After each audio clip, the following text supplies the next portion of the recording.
Oke guys, kali ini kita akan mengomentari berita yang akan ngebahas tentang masalah suami yang membela istrinya dari jambret tapi malah ditetapkan sebagai tersangka. Nah, untuk mengetahui konteksnya, mari kita bersama simak beritanya. Kita mulai videonya. Ya, menyelesaikan masalah seperti ini. Jadi sama-sama kita diskusikan ini para perancang dan penyusun KUHP baru semua ini. Ya, dari kanan Pak Rikwanto, silakan Pak Rikwanto. Bismillahirrahmanirrahim. Assalamualaikum warahmatullahi wabarakatuh. Terima kasih Pak Ketua, Pak Wakil Ketua, rekan-rekan anggota Komisi 3 DPR, dan Pak Jaksa, Pak Polisi, penasihat hukum, dan rekan-rekan di semuanya. Insya Allah pertemuan kita pada hari ini membawa berkah dan mendapatkan solusi yang terbaik ya bagi semuanya. Sebelum saya sampaikan apa yang akan saya sampaikan, saya informasikan dulu saya adalah mantan polisi. Pernah jadi anggota polisi, pernah jadi Kapolres, pernah jadi Kapolda. Basic saya adalah reskrim dan intelijen. Nah, jadi kalau bicara berkas perkara, saya paham. Ini sebagai prolog. Ini pengetahuannya. Bahasa Indonesia, Pak. Alhamdulillah. Jadi dalam kasus ini kita coba memahaminya ya dari sudut pandang saya. Sebenarnya menurut saya ini ada yang kurang tepat dalam kerangka berpikir, frame of thinking dan mindset berpikirnya menanggapi masalah ini. Menurut saya ini adalah satu kasus, bukan dua kasus. Satu kasus. Kasus penjambretan. Ya. Satu kasus itu, satu perkara itu ada sekumpulan tempat, satu TKP, di situ kumpul semuanya, peristiwanya, tersangkanya, korbannya, barang buktinya. Ada satu peristiwa, banyak TKP-nya. Korbannya di situ, barang buktinya di sana, pelakunya di sana, barang buktinya di sana, ada beberapa TKP lagi. Nah, kalau yang dibahas tadi ini adalah satu peristiwa, dua TKP. TKP terjadinya penjambretan, TKP terjadinya tertangkapnya pelaku penjambretan yang dalam tertangkapnya pelakunya meninggal dunia. Jadi TKP pelaku meninggal dunia itu TKP-nya reskrim, bukan TKP-nya lantas.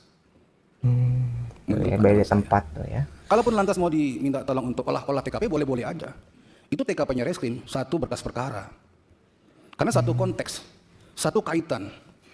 Jadi waktu istrinya dijambret, terus suaminya dekat situ, dengar jambret, suaminya datang, itu adalah peristiwa yang bisa dikatakan peristiwa menurut KUHP ya, dikategorikan tertangkap tangan.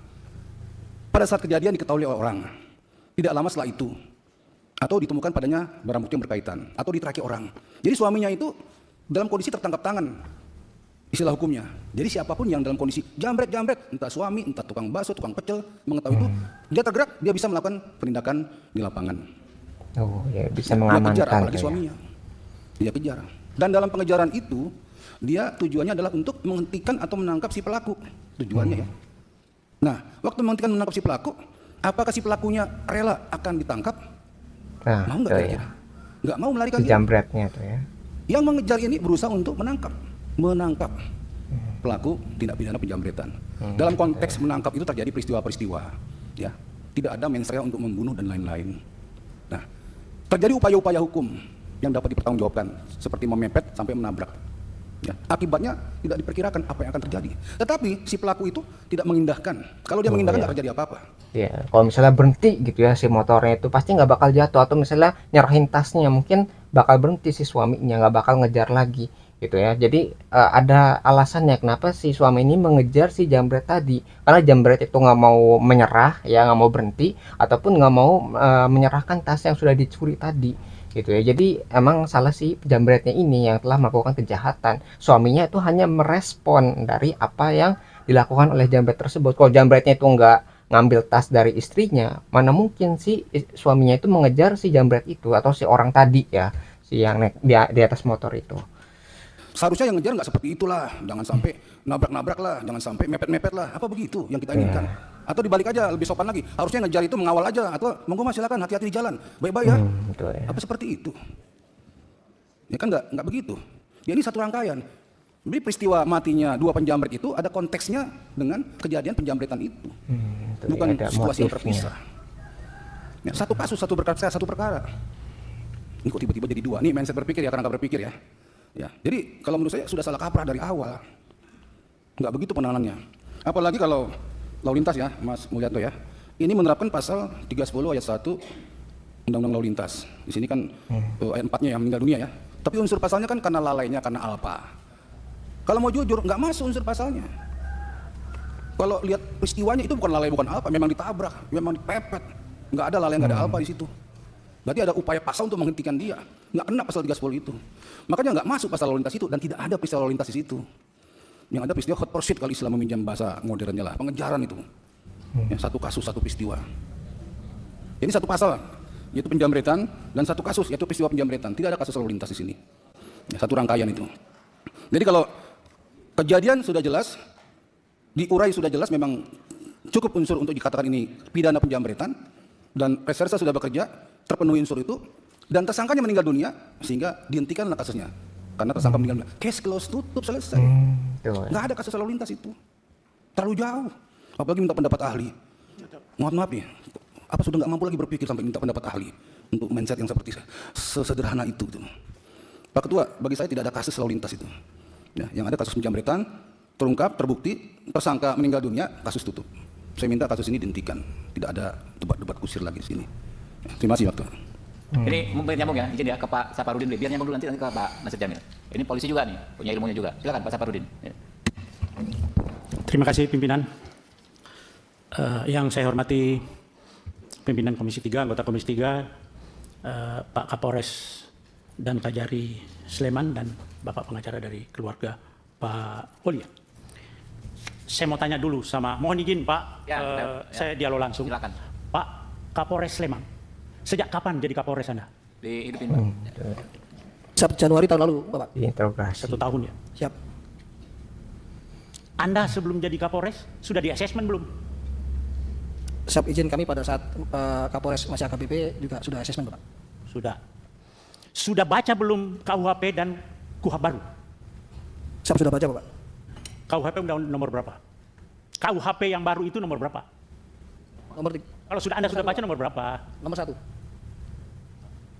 Iya nomor 1 tahun berapa? Nomor 1 tahun 2003. 2023. KUHP?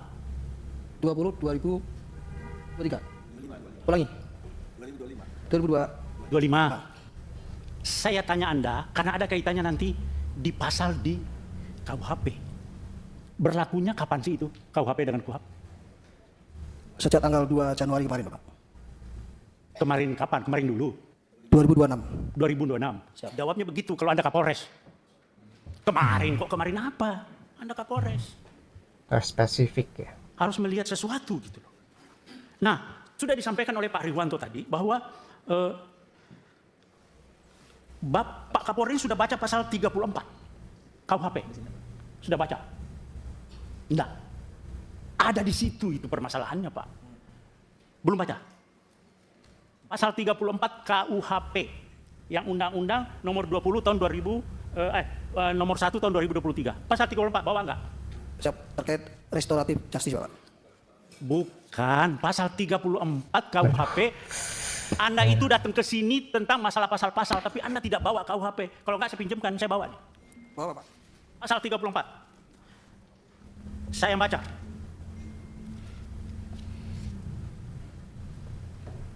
Kalau ya saya Kapolda kamu, masih Kapolda, Anda tidak bakalan sampai ke Komisi 3 dan saya sudah berhentikan Anda. Anda kok Kapolres sudah kombes seperti itu. Bagaimana polisi ke depan? Oke, saya bacakan pasal 34 ya.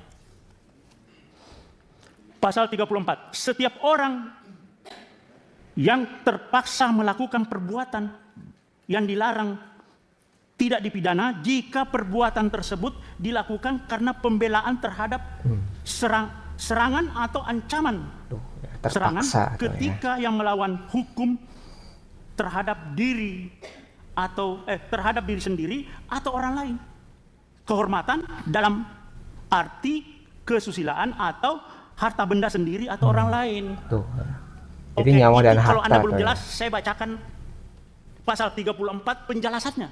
Jadi kayak kita tuh kayak dibolehkan untuk membela diri kita ketika kita tuh diserang gitu. Kalau misalnya tadi kan mukul orang tuh nggak boleh, tapi kalau kita dipukul duluan dan mempertahankan diri kita ataupun harta yang kita punya itu dibolehkan karena dalam ranah ini adalah pembelaan diri. Kita nggak bermaksud untuk memukul orang atau menyerang orang tersebut, tapi tujuannya adalah membela diri kita supaya orang yang memukul kita atau orang yang menyerang kita itu bisa menghentikan apa yang dia lakukan gitu. Kalau misalnya kita serang ternyata orang yang meninggal, berarti ya kita nggak bersalah karena kita tujuannya adalah melindungi diri. Tapi dalam saat kita melindungi diri, tiba-tiba hal yang tidak diinginkan terjadi. Makanya orang yang mempertahankan dirinya itu dibebaskan dari jeratan hukum. Ya karena dia nggak berniat untuk ngebunuh orang ataupun memukul orang, tapi karena dia dipukul atau diserang, dia mempertahankan dirinya, tapi dalam proses mempertahankan dirinya, dia itu ngebunuh orang tersebut atau yang pelakunya gitu. Itu bisa dibebaskan gitu ya dari jeratan hukum. Lagi di situ ada penjelasan pasal 34. Ini bukan tindak pidana. Kalau di KUHP Lam Operma, alasan pembenar bahwa orang itu membela diri. Membela diri, bukan undang-undang lalu lintas. Anda salah menerapkan hukum. Jaksa lagi P21 juga. Anda koordinasi yang nggak benar itu. Polres dengan kejaksaan. Anda koordinasi tapi salah. Bagaimana? Jadi maksud saya begini Pak Kapolres dan Pak Kajari. Ini bukan RJ. Bukan RJ. Tidak ada tindak pidana di sini. Sependapat dalam tidak ada tindak pidana. Orang yang Bapak tahu, Bapak ngomong di televisi saya lihat Pak Kapolres itu, oh dia melakukan pembelaan yang melakukan tindakan tidak seimbang. Bapak tahu apa yang jambret itu tidak ada istilah di KUHP. Itu adalah pencurian dengan kekerasan. Bukan pencurian biasa, bukan pencurian pemberatan, ya. tapi pencurian dengan kekerasan. Curas itu Pak. Curas itu begal. Dia bawa celurit, bawa senjata tajam, bawa apa segala, bisa bawa senjata api. Nah, ketika orang itu, ini bahaya Pak. Nah, Anda bilang tidak seimbang, dikejar oleh suaminya, korban. Orang sipil Pak, tidak punya apa-apa. Orang sipil nggak punya apa-apa itu. Tidak dipersenjatai. Jadi itu bukan tidak seimbang. Memang justru yang tidak seimbangnya itu orang sipil Pak yang mengejar pelaku curas. Bagaimana Bapak bilang tidak seimbang? Ya, jadi coba, bola-balik begini, Anda salah menerapkan suatu pasal. Jadi tindak pidananya adalah curas, ya, pencurian dengan kekerasan, tersangkanya meninggal dunia, ya selesai SP3. Itu loh Pak. Pak Kajari juga. Nah kalau Bapak pakai RJ lagi Pak Kajari, tuntutannya apa sih? Mereka pasti ada tuntutan Pak kepada korban ini. Di media sosial juga Pak Kapolres banyak itu di media sosial. Seandainya yang mengejar itu polisi, terus yang meninggal, apakah polisi dipidanakan juga? Kan selama ini nggak pernah polisi ngejar meninggal orang itu kan tidak dipidanakan juga. Jadi pasal 34 Pak, nanti coba Bapak buka, terus penjelasannya juga itu alasan pemaaf. Tuh, ya, jadi kayak diibaratkan kalau kepolisian mengejar si penjabret tadi, terus penjabretnya meninggal, ya polisinya dibebaskan secara hukum karena ya dalam proses penegakan hukum pelakunya itu meninggal gitu ya, jadi nggak bisa disalahkan karena si pelakunya nggak mau berhenti nih, si jambretnya nggak mau berhenti. Kalau misalnya mau berhenti ya ditangkap, nggak mungkin tiba-tiba dipukul ataupun tembak karena dia menyerahkan diri. Jadi udah ada kayak apa ya, proses penyerahan tadi. Kalau misalnya dia melawan gitu, itu kan membahayakan nggak cuma polisinya karena kan mengejar kan, tapi yang orang-orang yang di sekitarnya, misalnya motornya ngebut gitu, ada orang mungkin ketabrak, ada orang mungkin jadi kecelakaan gara-gara si motor ini. Jadi si jambret ini ya, si pelaku ini itu tidak hanya membahayakan dirinya tapi membahayakan orang-orang yang ada di sekitarnya karena melarikan diri dari kejaran orang gitu kan ya. Orang tuh termasuk ya misalnya kepolisian ataupun si suami tadi gitu ya. Jadi kalau misalnya dia nggak berhenti berarti dia membahayakan orang sekitarnya juga. Karena orang ini jadi korban Pak. Orang korban jangan jadikan tersangka. Ini kenapa Pak Kajari juga begitu, P21, langsung RJ itu ada tuntutan lagi toh Pak. Nah saya mau tanya Pak Kajari, dia minta berapa sih? Atau apa tuntutannya yang dari sana? Ya jawab Pak. Nih keluarga Mohon izin, Pak. korbannya, Jadi, korban pada saat pertemuan pelakunya di nih. Zoom meeting pada tanggal 26 tersebut itu sempat disampaikan oleh pihak dari Palembang melalui kuasa hukumnya. Karena saya suruh bicara sendiri, keluarga yang dalam hal ini sebagai jambret itu tidak mau Pak, tidak mau bicara. Semua pokoknya melalui kuasa hukumnya. Iya bukan melalui Ya, kuasa hukumnya. makanya kuasa hukumnya akhirnya menyampaikan pada forum itu, mungkin pihak keluarga daripada Pak Ogi juga tahu, itu hanya memberikan bahwa dia waktu itu biaya-biaya yang timbul seperti untuk mengantar jenazah dari Jogja ke Palembang, biaya ambulannya, terus biaya pemakamannya, dia seperti itu hanya menyampaikannya. Selanjutnya akan nanti Nilainya berapa Pak? dia belum menyebut nilai pada saat itu, Bapak. Tuh, jadi dari keluarga si pelaku jambretnya itu yang kayak meminta biaya gitu ke si korban ini yang dijambret. Ya, jadi kayak kok jadi aneh gitu kasusnya, kayak pemerasan gitu kan. Si keluarga pelakunya itu kayak memeras si korban ini yang udah dijambret, dijadikan tersangka, dimintain biaya lagi gitu. Jadi kayak double-double, kasihan si korban ini. Kayak nggak bisa membela diri gitu kan. Karena ya ini orang yang dijambret gitu ya, orang yang dicuri hartanya. Kenapa harus mengalami hal-hal seperti ini? Ya. Itu dia tidak menyebut nilai, hanya menggambarkan bahwa kan kami ada pengeluaran biaya-biaya seperti biaya ambulan, biaya pemakaman. Nah, selanjutnya pada pertemuan lanjutan pada tanggal 27 kemarin itu akhirnya antara kuasa hukum sepakat mau bertemu 4 mata besok sore di kantor Kejaksaan Negeri Oke, Sleman. cukup lanjutkan Pak. Cukup? Ya, belum. Masih ada. Jadi Pak Kajari dengan Pak Kapolres coba ini ya. Pak Kajari, Pak Kapolres sih sudah sespimpi atau Lemhanas? Belum. Saya belum, Bapak. Sudah sespimpi? Belum, Bapak. Hah? Belum. Belum. Ya udah. Maksud saya coba lebih, dan mungkin saya lihat Bapak belum tahu persis, tapi sebetulnya Pak polisi sudah ada yang namanya operma, alasan pemaaf di KUHP yang lama. Tapi KUHP yang baru juga ada Pak, di pasal 34, coba Bapak baca berulang-ulang. Dan itu curas Pak, bukan pencurian biasa, pencurian dengan kekerasan yang resikonya tinggi sekali. Masih lumayan Bapak suaminya mau mengejar dengan punya keberanian yang cukup Pak. Tidak semua orang mau mengejar. Nah, di dalam terjadinya pengejaran itu terjadi suatu kecelakaan begitu. Ya sudah selesai, tersangkanya meninggal dunia. Tidak ada lagi RJ. Nah, kalau Bapak RJ, tuntutannya itu nanti karena dia merasa pede. Persyaratan RJ Pak harus ada kesepakatan kedua belah pihak. Ini persis sama dengan yang di Jambi, Muaro Jambi. Jadi PD itu yang pelapor itu jadi merasa percaya diri, jadi bisa membuat angka yang cukup tinggi nanti Pak. Terjadi lagi pemerasan di situ. Nah, Kasihan saya minta ya. Bapak lebih bijaklah terhadap ini berdua Pak. Bapak sebagai aparat penegak hukum Bapak tahu ada alarm. Bapak bukan dengan gagah berani menyampaikan unsur-unsur pidana ini. Tidak. Coba lihat di media sosial bagaimana tanggapan masyarakat. Itu sinyal bahwa Bapak salah di dalam menerapkan pasal di situ. Iya Pak ya, Pak Kapolres. Coba lebih bijak. Ya, kita lagi sekarang polisi dengan jaksa dengan hakim, reformasi Polri, tapi tetap bergulir. Anda tidak mengerti Pak Kapolri, bagaimana sih Polri kita ini jaga supaya marwah Polri ini lebih dipercaya kepada masyarakat. Tapi Bapak ada kegiatan potongan-potongan kelakuan Polri yang membuat citra Polri semakin buruk. Kita berusaha Pak. Kita di sini semua sepakat Polri itu di bawah Presiden. Ini semua perdebatan, tapi Bapak jangan mencederai ini. Ya saya kira itu Bapak coba. Kalau saran saya ini SP3 Pak. Terima kasih. Assalamualaikum warahmatullahi wabarakatuh. Jadi kayak apa ya, merusak citra polisian yang mungkin sudah rusak gitu ya, jadi makin buruk lagi gara-gara kasus seperti ini. Orang yang harusnya tadi ya dapat perlindungan, karena kan ini kan si korban ini kan dijambret gitu ya, jadi pelaku yang korban dijadikan pelaku, terus dia dijambret, berarti kan nggak aman tuh di jalan tuh, berarti kan ada masalah tuh kan di jalan. Kenapa kok bisa ada apa ya, jambret itu bisa berkeliaran di jalan gitu kan, itu juga tugas dari polisi untuk mengamankan. Habis itu kenapa si keluarga dari si apa ya, pelaku ini yang meninggal kan gara-gara kecelakaan itu bisa kayak seolah-olah memeras gitu ya si keluarga si korbannya gitu. Jadi udah dijambret gitu ya, jadikan tersangka, terus diperas lagi, suruh bayar tadi ya pengurusan jenazahnya. Itu kan kasihan kalau misalnya kita jadi orang yang di situ, itu gimana tekanannya gitu kan.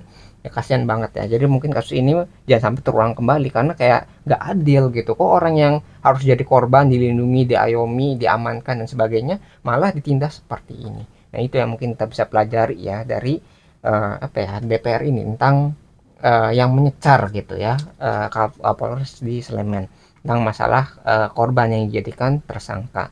Nah mungkin itu yang bisa kita pelajari dari berita ini. Kalau kalian tertarik dengan sumber beritanya, link sudah saya cantumkan di deskripsi video. Mungkin sekian yang bisa saya sampaikan, semoga video bisa bermanfaat. Kurang lebihnya mohon maaf, kita ketemu lagi di pembahasan selanjutnya, insya Allah.